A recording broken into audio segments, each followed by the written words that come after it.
Hello students. Last class में हम लोगों ने देखा था वेयर का यूज़, कैसे हम लोग वेयर का यूज़ करते हैं कंडीशनल प्रिंटिंग के लिए।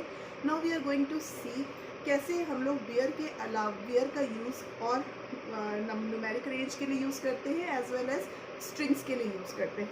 तो सबसे पहले हम लोग देखने जा रहे हैं वेयर का use with for the numeric range. इसके लिए हम लोगों को बिटवीन और एंड क्लॉज की हेल्प लेनी पड़ेगी। वेयर के साथ हम लोग बिटवीन और एंड क्लॉज का यूज़ करेंगे। याद रखिएगा, बिटवीन एंड वेयर के साथ जब लगता है when we have to use it for numeric range. तो सपोज हमारे पास एज है, हम लोगों ने एज वाला कॉलम जो हम लोगों ने पुरानी टेबल ली थी उसी टेबल पे हम लोग वर्क कर रहे हैं। एज वाले कॉलम में हमारी जो एज हमने इंसर्ट की है, हमें उन बच्चों का रिजल्ट चाहिए या उन बच्चों की सारी डिटेल चाहिए जिनकी एज 15 से 19 ईयर्स है। मतलब we want to get the results of the student who are in between the range 15 and 19। We want to include both 15 and 19। In that case जब रेंज की बात होगी, न्यूमेरिक रेंज की बात होगी, तो हम वेयर के साथ बिटवीन और एंड को यूज़ करेंगे। कैसे यूज़ करेंगे that we are going to C.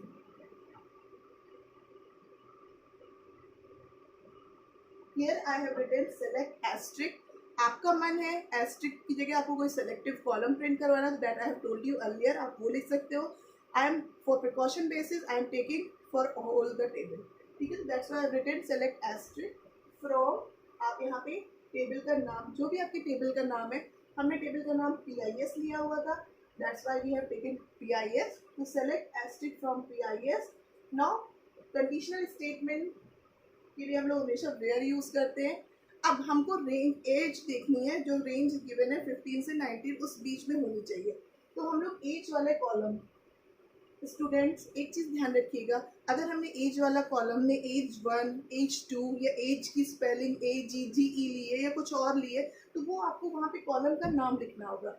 I am assuming you have taken the name AGE, that's why I am writing AGE। अगर आप इसकी जगह कुछ और नाम लेते हैं तो आपको वो नाम वहाँ पे डालना पड़ेगा। कॉलम का जो नाम होता है वो आपको यहाँ पे डालना पड़ेगा।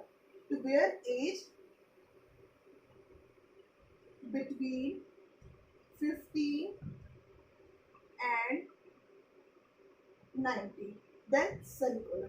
अब ये क्या करेगा, आपको आपकी जो गिवन टेबल है PIS उसमें 15 और 19 दोनों साल को इंक्लूड करके, यानी कि 15-19 को इंक्लूड करके जितने भी बच्चों के सारे डिटेल्स हैं वो सारे के सारे प्रिंट कर देगा। One more thing I want to tell here, कई बच्चे इसको ग्रामेटिकली करेक्ट करते हैं, करने की कोशिश करते हैं और इस वजह से वो क्वेरी में गड़बड़ करते हैं। वो क्या गड़बड़ करते हैं, वेयर एज इज, वो यहाँ पे इज लिख देते हैं, जो कि ग्रामेटिकली इंग्लिश के पॉइंट ऑफ व्यू से सही है, बट SQL के point of view say that is not right. तो आप इसको ग्रामेटिकली करेक्ट मत करिएगा, आपको केवल बिटवीन और एंड यूज करना है, बस वही यूज करिएगा। ठीक है, again I am telling you, for numeric range हम लोग वेयर के साथ बिटवीन और एंड यूज करते हैं। जो भी कॉलम में आपको न्यूमेरिक कॉलम है जिसको आपको रेंज निकालनी है, उस कॉलम का पहले वेयर के बाद नाम लिखेंगे, एज है, रोल नंबर है, फ़ोन नंबर है, वो हम यहाँ पे लिखेंगे। उसके बाद बिटवीन लिखेंगे, बिटवीन में जो भी पहली रेंज होगी वो देंगे और एंड लिखेंगे, और लास्ट वाली रेंज जो भी होगी वो दे करके सेमीकोलन लगा देंगे। Then you are going to get result on your system. एक चीज़ और, कई बच्चों को कंफ्यूजन होता है कि यहाँ पे 15 और 19 इंक्लूड होते हैं कि नहीं। यस, यहाँ पे 15 और 19 भी इंक्लूड होंगे, यानी कि जो 15 साल के बच्चे हैं उनका भी डिटेल्स आएगा, एज वेल एज जो 19 ईयर्स के बच्चे हैं उनका भी डिटेल आएगा। ठीक है, I hope this thing is clear. Now we are going to see for string, where string के लिए कैसे यूज होता है। सपोज अब अगर हमें चाहिए कि आपको सिटी, हमने एक सिटी कॉलम लिया था, हमें ये चाहिए कि सिटी उन बच्चों का नाम प्रिंट हो जाए या उन बच्चों की सारी डिटेल्स प्रिंट हो जाए जहाँ पे सिटी भिवाड़ी है, दिल्ली है और कोचीन है। ठीक है, फॉर एग्जांपल 3 सिटीज हमको चाहिए, तो उस रेंज के लिए फॉर स्ट्रिंग रेंज हम यूज करते हैं INN। ठीक है, तो फिर लिखेंगे वेयर, इसके बाद उस कॉलम का नाम लिखेंगे जिसको हम लेना चाह रहे हैं। यहाँ पे हम लोग सिटी ले रहे हैं, that's why we have written city. अगर आप नाम लेंगे तो आप लिखेंगे नाम, अगर फादर्स नेम लेंगे तो लिखेंगे फादर्स नेम। जो भी आपके कॉलम में, जो भी आपके टेबल में कॉलम होगा आप और उसका जो भी नाम लिया होगा, जो भी स्पेलिंग होगी, जरूरी नहीं, कई बच्चे सिटी की स्पेलिंग CITI लिख देते हैं, तो अगर CITI है तो you have to write CITI here, ठीक है। तो आपने लिखा वेयर सिटी इन। अब उसके बाद we have to put a bracket here. अब ब्रैकेट में जो 3 सिटी या 2 सिटी हमको लेनी है, भिवाड़ी या दिल्ली, वो हम लिख देंगे Bhiwadi, because it is a string. तो ये क्या हो जाएगा आपका सिंगल कोट्स में, कॉमा, फिर दूसरी सिटी हमारी क्या थी, दिल्ली, हमने यहाँ पे लिख दिया दिल्ली, ठीक है। ये भी सिंगल कोट्स में हो जाएगा क्योंकि इट इज अ स्ट्रिंग।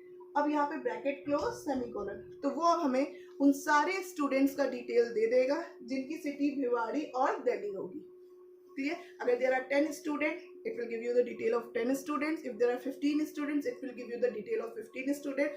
यहाँ पे आप चेंज अपने अकॉर्डिंग कर सकते हैं। अगर हमें सारा डेटा नहीं चाहिए, हमको केवल नाम चाहिए, हमको केवल एड्रेस चाहिए, हमको केवल फ़ोन नंबर चाहिए, वो आप यहाँ पे सेलेक्टिव प्रिंटिंग करवा सकते हैं।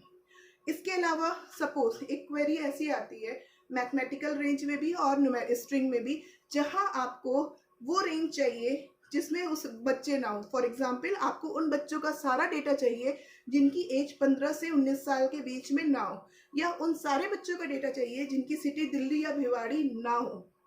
तो when such type of query is there, उसके लिए आप क्या करेंगे, कुछ नहीं, सिंपल स्ट्रिंग के लिए यही क्वेरी लिखेंगे, बस इनसे पहले आप यहाँ पे नॉट लगा देंगे, ठीक है।